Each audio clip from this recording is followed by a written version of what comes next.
I mean, I'm not gonna complain just yet. I think the format is still a little too early to be like, yes, we. Okay, let me scroll. I think the format is still too early to say definitely we have like a problem. Um, I think anyone who says Harpies are tier zero, I 100% understand. I could like anyone who makes that argument, I would definitely would not like be like opposed to the possibility. Like some people say, "Oh, this deck is tier zero," and then it's like, okay, that's just a joke. That's not real. Like um, you hear like Lunalights, like as much as people like don't like to play against Lunalights, like I don't think you'll hear anyone say like telling you Lunalights are tier zero.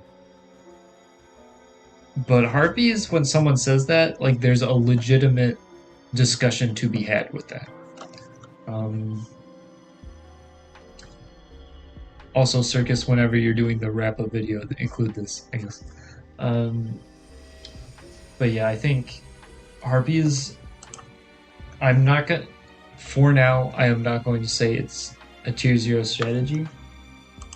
Looking at the report, we have in total 11 of the 16 decks in top 16 are Harpies.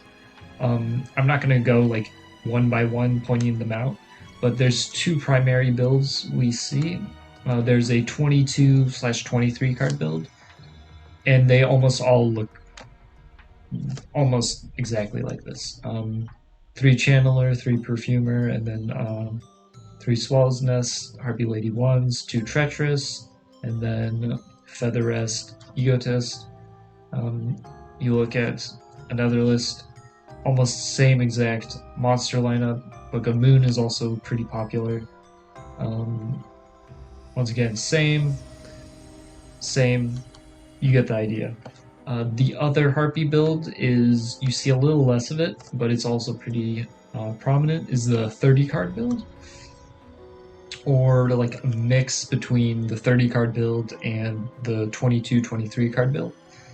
The 30 card build generally tries to apply the Hysteric Sign and Hysteric Party because you get a lot of value from if you use Harpy's Hunting Ground.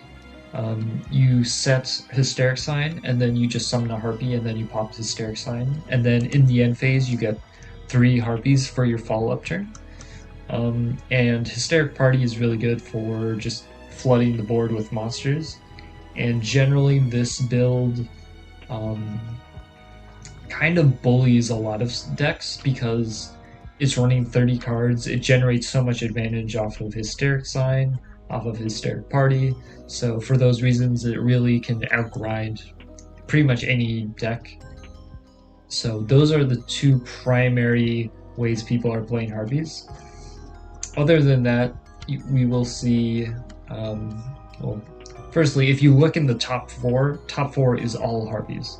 So first place Harpies, second Harpies, third, fourth Harpies, third, fourth Harpies. It's only until top 8 do you see one Blue Eyes and one Thunder Dragons. Blue Eyes, nothing too crazy, but it's like this build is opting to run Azure Eyes. I know some builds have swapped over to Melody. This Thunder Dragon build is running 30 cards. Something interesting I noticed was Karma Cut. Generally, you don't see very much back row from Thunder Dragons. However, they have started to run the OG Thunder Dragon. And OG Thunder Dragon doesn't do a whole lot other than thin the deck, but it does give you a +1. So perhaps we may see some experimentation with Karma Cut or maybe even other discard traps.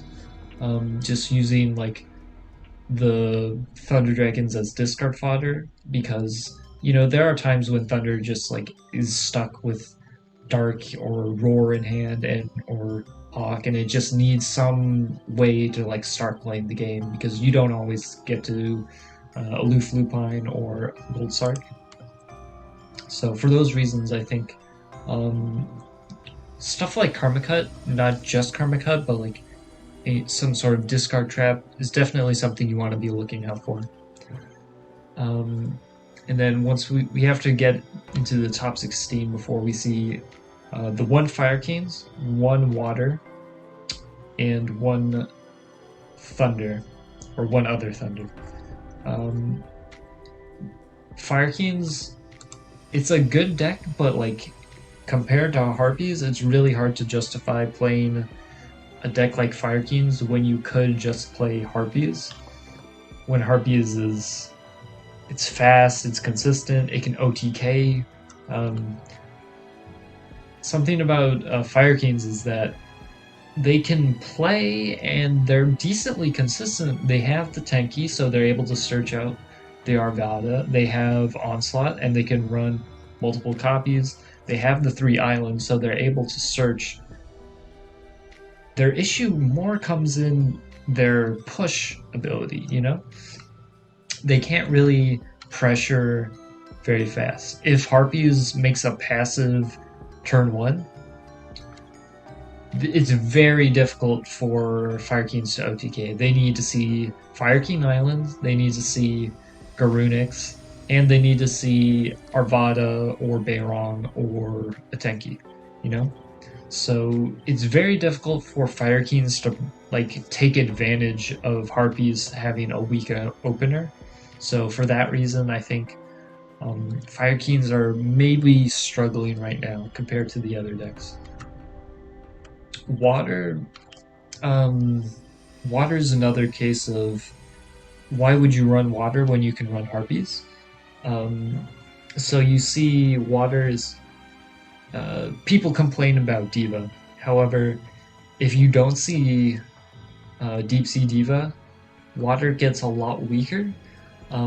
You can open infantry and like infantry plus marksman or angler, you know, one of the other sea serpents, but generally Diva is your primary way to like, you know, get value out of your dweller. And it's like, why would you do all that to summon a dweller when you can run Harpies and you get Perfumer, which is a 1-card synchro into Cyber Slash. You have Channeler, which can discard any Harpy card to summon Perfumer.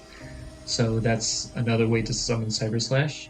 And you also have 3 copies of Swallow's Nest, which tributes Oracle or Harpy Lady 1 to summon Channeler or Perfumer, which just gets you to Cyber Slash.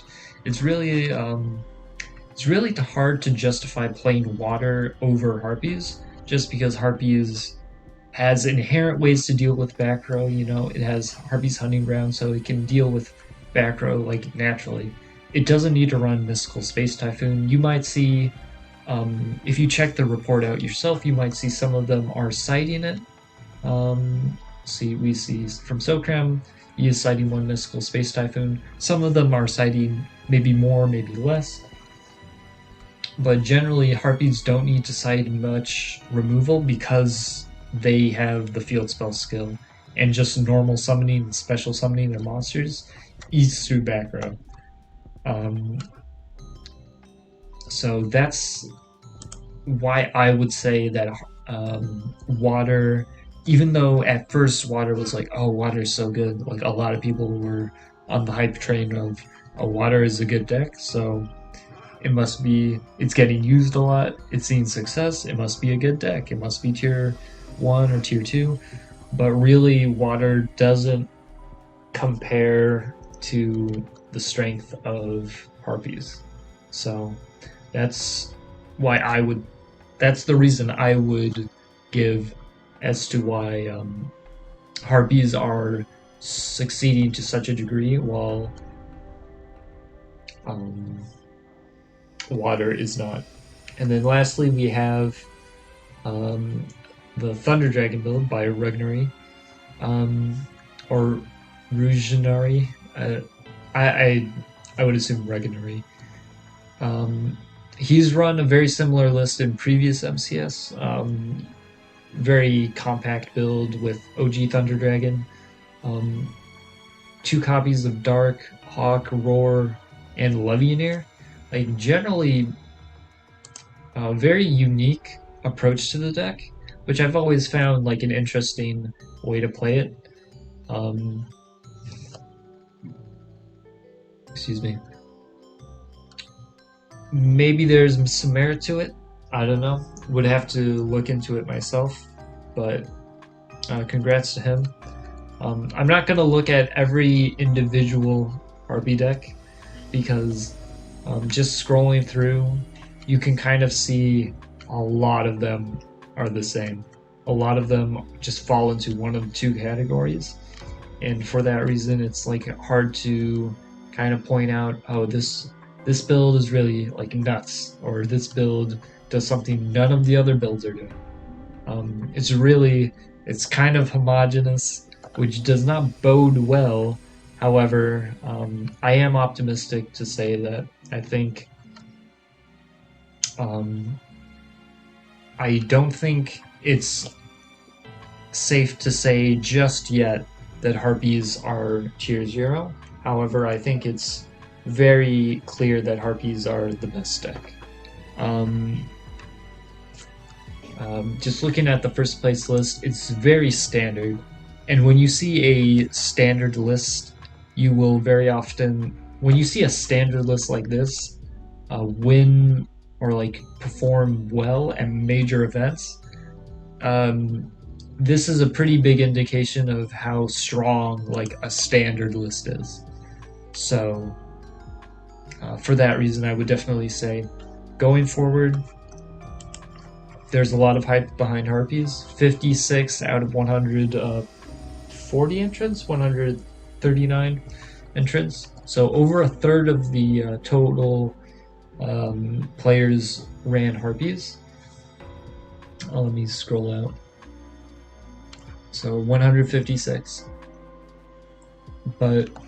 And in Top Cut, 17 out of 32, so over half in total. But just, I would advise everyone be very cautious with Harpies. I would say it's definitely possible that this is going to jump up to tier 0. I'm not going to tell you that it definitely will or definitely won't, but just keep this in your sights. Be ready when it happens. Take it easy.